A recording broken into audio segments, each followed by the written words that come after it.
Imagine you're seated at a cosmic chessboard, and the universe just opened with its strongest piece. Your countermove? You pick up your own king, smile, and casually flick him off the board. Congratulations, you've just committed the most scandalous sin in competitive strategy. Betraying yourself before anyone else gets the chance. Sounds insane, right? That's exactly why Florentine power guru Niccolò Machiavelli would lean in, refill your goblet, and whisper, "Now you're playing to win." Tonight we're tearing open that unsettling idea. To capture the throne, you sometimes have to pull the rug out from under your own feet. So buckle up, keep an eye on your moral compass, and stick around till the final move, because the checkmate you're about to witness might just have your face on it. Oh, and popcorn is optional, but ethical discomfort is absolutely guaranteed. Niccolò Machiavelli. Even the name sounds like a sneaky riffle of stacked playing cards. Yet before memes crowned him patron saint of backstabbing, he was basically a mid-level civil servant in Florence who just happened to wear better robes. Born in 1469, Machiavelli came of age during the Italian Renaissance. Marble statues everywhere, plague scares on Mondays, and political chaos hotter than today's Twitter trending tab. By 30, he de-scored the post of secretary to the Florentine Republic translation. He ghost-wrote letters to kings, juggled fragile alliances, and tried very hard not to get poisoned at banquets. Then 1512 hit. The powerful Medici family reclaimed Florence. Machiavelli was fired faster than leftover lasagna. And because fate loves dramatic flair, he got slapped with conspiracy charges and a side of torture. Unemployed and bruised, he faced two options. A, herd goats, or B, write something spicy. Lucky for our bookshelf, he chose B. From that professional faceplant emerged The Prince, a 56-chapter, How to Rule When Everyone Hates You manual. It reads like a Renaissance-era TED Talk only. The speaker is holding a dagger instead of a clicker and drops immortal zingers such as, "It is better to be feared than loved." If you've ever seen a corporate rebrand executed with ruthless precision, you've witnessed the Machiavellian spirit at work. Was he telling leaders to be evil? Not exactly. Machiavelli was the original political realist, shouting, "Stop daydreaming, humans are messy, and power is a contact sport." Picture the blunt friend who admits your karaoke is terrible, except his feedback involves coups and exiles. Fast forward 5 centuries, and Machiavelli's playbook still gets binge-watched by CEOs, spin doctors, and President-elect Donald Trump aficionados seeking the edge. Every time a brand promises authenticity while quietly mining your data, that's a Machiavellian wink from beyond the grave. Oh, and fun side note, the word Machiavellian didn't become a full-blown insult until long after he died in 1527. In real life, he was more awkward sitcom side character than mustache-twirling supervillain. History just slapped a black hat on him, because, frankly, villains get better marketing teams. So there you have it, a fired bureaucrat who turned unemployment into the world's most notorious power manual. Ready to see how his advice mutates into self-betrayal? Stick around, our plot is about to thicken like Nana's gravy. Betrayal Redux, defining self-betrayal. Time to flip the dagger inward. When most of us hear betrayal, we picture a soap opera double cross. Dramatic music, a gasp, fade to commercial. But self-betrayal is quieter, sneakier, and way more common. It's that moment you trade your own values for a quick hit of approval, status, or cash, then pretend you had no choice. Think of it as selling tickets to your personal integrity yard sale. The items on display? Principles, goals, maybe a shred or two of dignity, all priced to move. And the scary part is you're both the vendor and the highest bidder. The tiny betrayals we ignore, the resume embellishment. You managed a team of you and your cat, but hey, Ashar won't fact-check. The eco-warrior with a secret SUV. You tweet about carbon footprints while pumping premium fuel. Sunglasses on. Hope nobody sees me energy at full blast. The healthy Instagrammer. Kale smoothie in the grid, drive-through milkshake out of frame. Each micro-betrayal feels trivial, but they stack like Jenga blocks. Eventually, the tower wobbles, and surprise, you can't remember which version of yourself was real. The big-ticket betrayals we glorify history drools over grand gestures. Benedict Arnold, Brutus, or any rock star who went pop. But self-betrayal gets a perverse standing ovation when it looks like success. The startup founder who preaches people over profits, right up until venture capital arrives? Cue thunderous applause. Machiavelli would simply shrug. If changing your skin secures the throne, molt away. In The Prince, he notes a ruler must be a great Fagner and dissembler. Translation. You might need to ghost your own old self, like a bad Tinder date, just don't to post the screenshots. Why the brain lets it slide psychologists call the hustle cognitive dissonance, that itchy mental alarm when actions and beliefs clash. Instead of fixing the clash, we often kill the alarm. We rewrite the belief to fit the action. I'm not lying on my taxes. I'm optimizing. Smooth. Alarm silenced. The strategic version, yes. It exists. Here's the uncomfortable wrinkle. Sometimes betraying a lesser value protects a greater one. A whistleblower might break an NDA to expose corruption. The line between cowardice and courage? Foggy, moving, negotiable, especially when your paycheck is on the table. So before we dive into Renaissance cloak and dagger examples, do a quick mirror check. Which ideals would you pawn if the price were right? Grab a sticky note, jot them down, and keep it handy. Spoiler, that note will squirm like a live worm in your pocket as we keep going. History binge, Renaissance power plays. If Netflix ever licenses the real despots of Renaissance Italy, Episode 1 would star Cesare Borgia kicking open church doors like he owned the place, because, technically, Dad was the Pope. Machiavelli watched this telenovela in real time, notebook out, eyes sparkling the way finance brothers light up at an IPO. To Niccolò, Cesare was a walking, talking tutorial on ruthless efficiency. Charm them at brunch, shank them by midnight, sleep like a baby. Let's rewind to Florence, circa 1494. Think Silicon Valley, but swap hoodies for brocade and venture capital for French armies marching through your piazza. Everyone is double-dealing everyone else. The Medici lose power. Savonarola installs a fire and brimstone startup called the Bonfire of the Verdes, and Machiavelli lands a civil service gig mostly involving crisis management and really spicy diplomatic emails. Across the peninsula, Milan flips alliances the way teenagers flip phone cases. The Sforza Dukes invite the French into Italy. Sure, bring your knights. What's the worst that could happen? Only to realize the guest list now features cannons aimed at the drapes. Meanwhile, Venice hoards trade routes and fonts, a passive-aggressive thank you note in Latin. Enter Cesare with his master class in self-betrayal for strategic gain. Raised for the priesthood, he ditches the cassock the instant Dad leverages the Vatican like a family LLC. Step 1. Buy loyalty with silk-lined promises. Step 2. Betray those same allies at sunrise, blame unforeseen circumstances, and reuse their armor because budgets matter.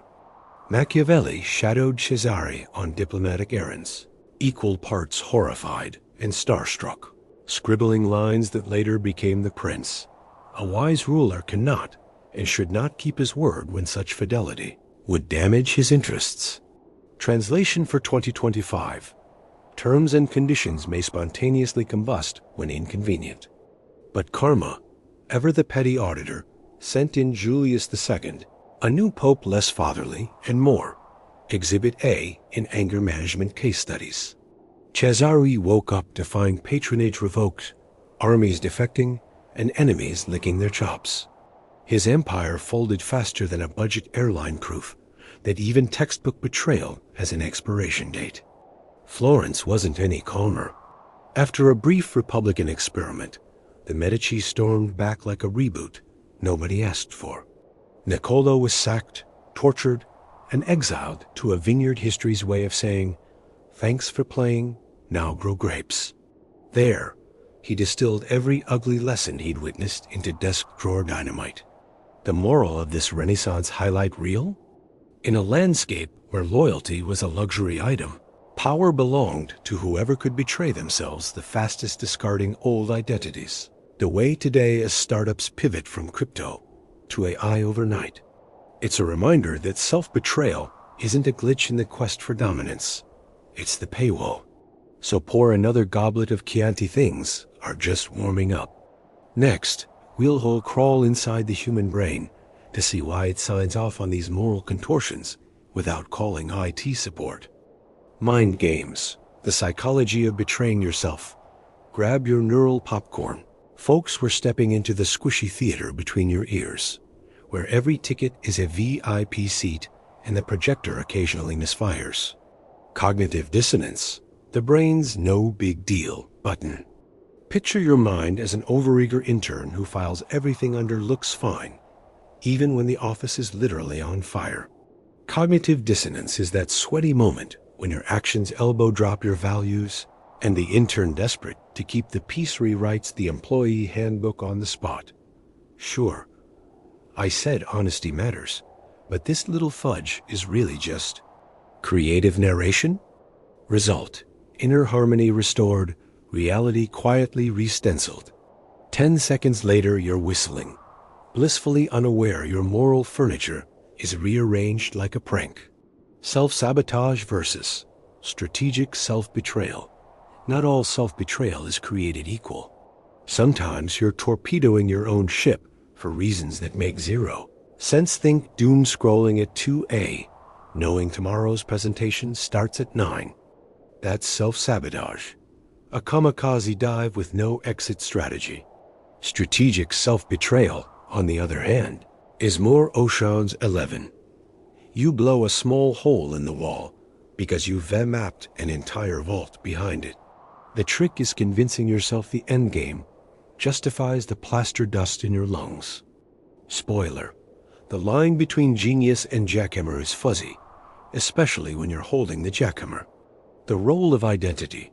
Costume changes for the soul. Social psychologists argue we're walking Russian dolls of overlapping identities. Child, gamer, weekend gardener, aspiring glow-up superstar. Each role carries its own mini rule book. Betray one role to serve another, and voile moral sleight of hand. Machiavelli would approve. Swap masks often. Just remember which closet you hung the last one in. Lose track, and congratulations. You've unlocked existential crisis mode. Collect 3. Trade them for a midlife convertible. Charisma. Perfume for the conscience. Ever notice how a charming speaker can repackage blatant hypocrisy as bold reinvention? Charisma wraps betrayal in glitter, making onlookers swoon and making you believe your own hype. Researchers call this the halo effect. Machiavelli called it Tuesday, the slippery slope fast freeze edition. Neuroscientists at Princeton ran a study where participants justified tiny lies for cash, then watched their brains' amygdalas quiet down after each fib. Translation: betray yourself in microdoses, and your conscience develops calluses. Before long, you're sprinting downhill on moral roller skates, shrugging gravity's great cardio. Quick gut check exercise. Name a non-negotiable value. Got it? Cool. Imagine a scenario where betraying it lands you your dream job. Gauge the nausea. Mild queasiness? You're halfway to the dark side already. Full body heave? You might still be salvageable. Cling to that. If that felt uncomfortable, fantastic. Discomfort is the bouncer at the door of integrity. When he stops showing up, the club fills with shady characters. And yes, they're all wearing your face. So, as we leave this cerebral carnival, remember, your brain can justify anything with enough Post-its and caffeine. The real question isn't can you betray yourself? It's how long before the invoice arrives, interest compounded daily. 21st Century Spin, CEOs, influencers, and President-elect Donald Trump picture, a modern power player starter pack, ring light, blue checkmark, limited edition hoodie, and a public persona so shape-shifty, it should come with a seizure warning.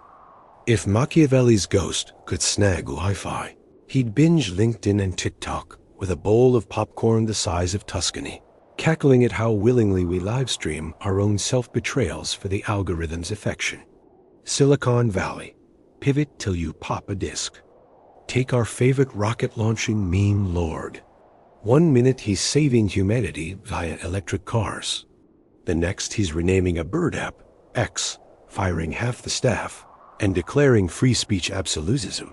Just kidding, those journalists are banned. That's not indecision, it's strategic costume change.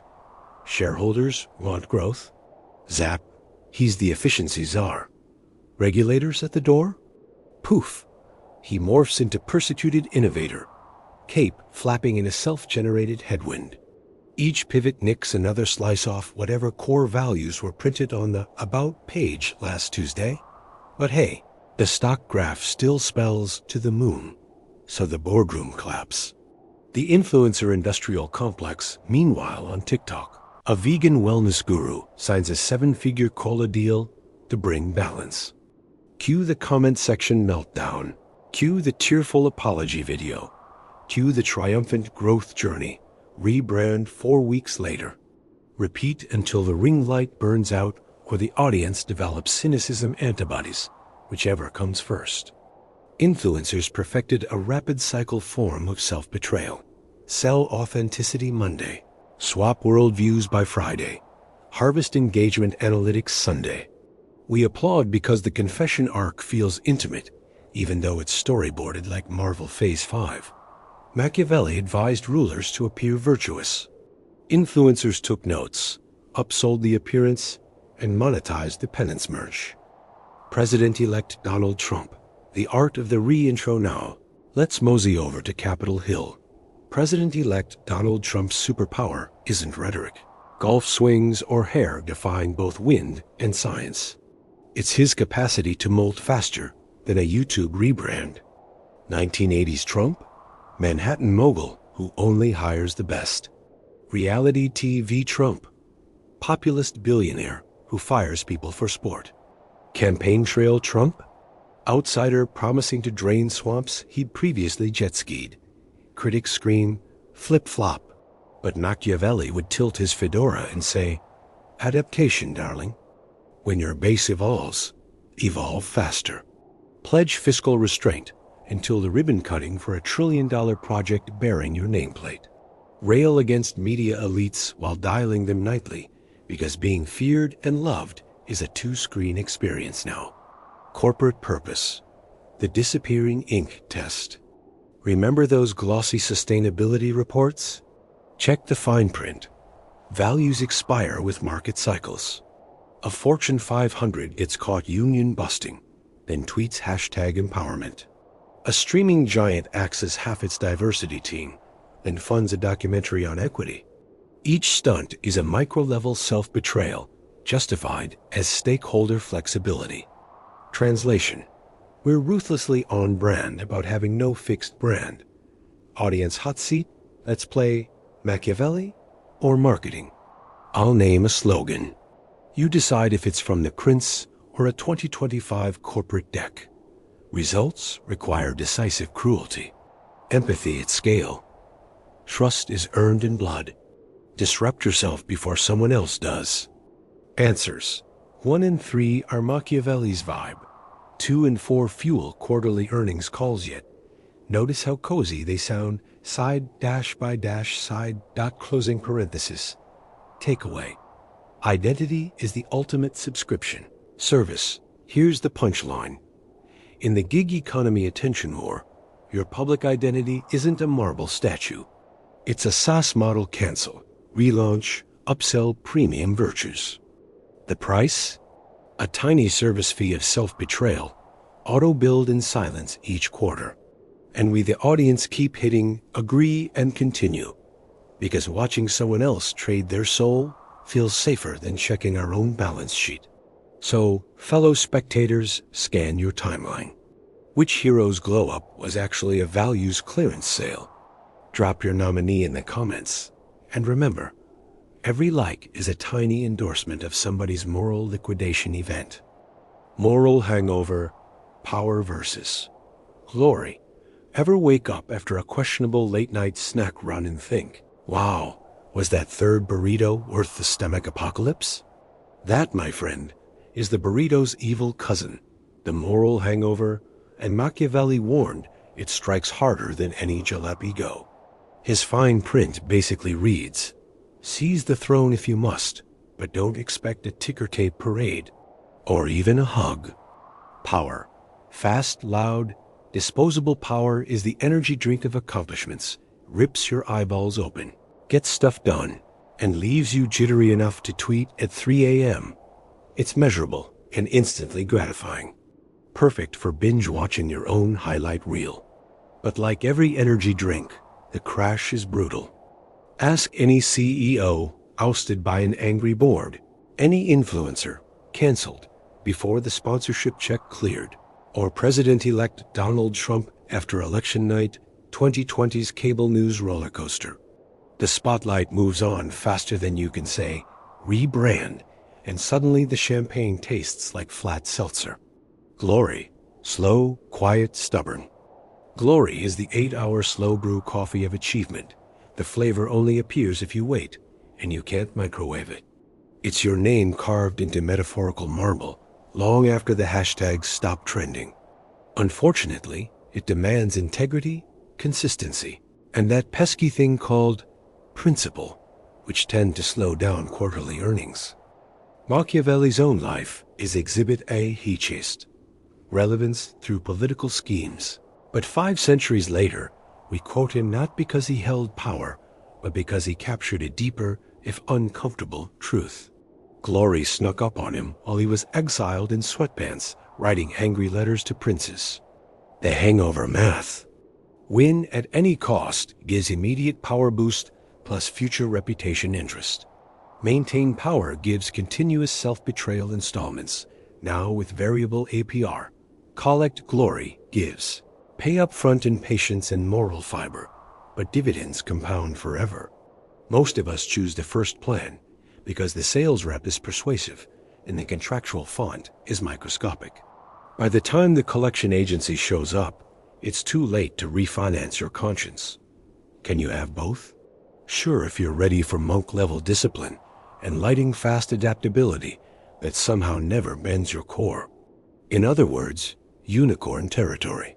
Think Nelson Mandela, maybe Greta Thunberg on her best day, and that's about it. The rest of us juggle, drop balls, and hope nobody rewatches the instant replay.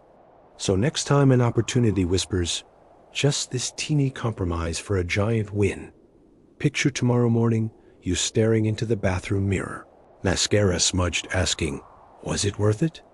If the imagined answer sounds like dry heaves, maybe keep that principle where it is and order decaf instead. Audience challenge.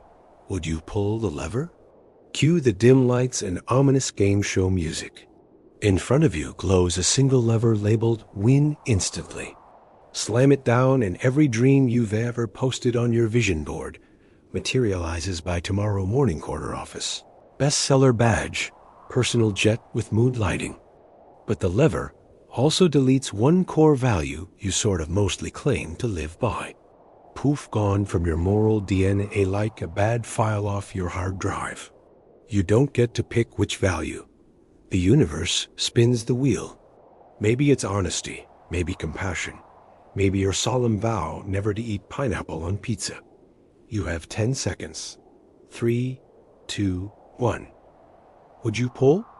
Before you answer in the comments with heroic certainty, remember, nearly every historical titan we just dissected yanked that lever often twice before breakfast. Their biographies read like power ballads precisely because they were willing to amputate a principle to gain an advantage. So here's your mini quiz. Which value on your sticky note from section 3 makes you hesitate the longest? How loudly would future You grown at you today across the space-time continuum. If everyone you respect watched you pull the lever live stream, no editing, would you still go for it? Drop your answers below. Bonus points for GIFs of Kermit screaming internal conflict. We've time warped from Renaissance back alleys to blue-lit boardrooms and discovered the same unsettling thesis. Winning often demands a down payment in self-betrayal. Machiavelli didn't invent that rule. He merely handed it a microphone and a smoke machine.